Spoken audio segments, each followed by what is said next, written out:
growing up in my neighborhood, you were either going to graduate from high school, you were going to die, or you were going to jail.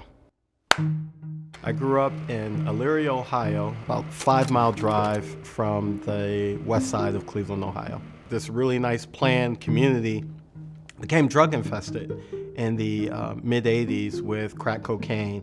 So there was a lot of hopelessness. It wasn't safe for me to be smart. I also think in the spaces at school, it wasn't safe for me to be black. Toward the end of my 3rd grade year, got called to the principal's office, and I see a little buddy of mine, Neil McNeil. We get in, and Ms. Leisure tells us that we scored in the 99th percentile of the California Achievement Test.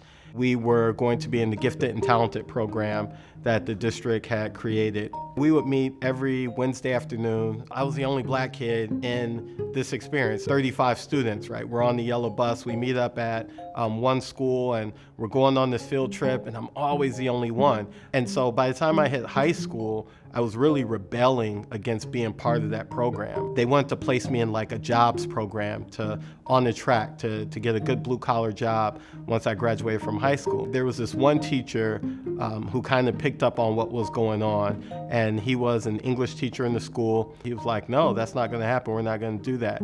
So he pulled me into his English class. He saw an injustice, and he gave my frustrations voice. And that's kind of shaped what I do now. We have to change the way that students learn. I'm the superintendent of Manhattan High Schools with New York City Public Schools, 46 schools and 32,000 students. When we have disengaged students, based on my own experiences, I'm really able to connect with that student. I'm able to talk teachers through, number one, with not taking it personal. Their disengagement is not a direct result of you and who you are as a person. And I think sharing my own experience, like, hey, yeah, I'm walking into your school and I may have on this suit and I may have this title, but I'm more similar to that student sitting in the corner there than I am that student who's sitting in the front raising their hand.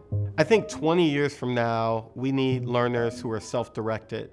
They're really gonna have to be able to think critically, and how do we invest them with higher order thinking skills? How do we make them folks who can question the world that's going on around them and curious about finding solutions? The best part of the job is moving around Manhattan. It's walking from school to school. It's having conversations with school leaders who are ready to do it differently. Principals appreciate that we're creating this space for them to be innovative and allowing them to lead. The same way my job is to lead, I want principals to be able to lead. My name is Gary Beidleman, and this is my brief but spectacular take on being unapologetically me.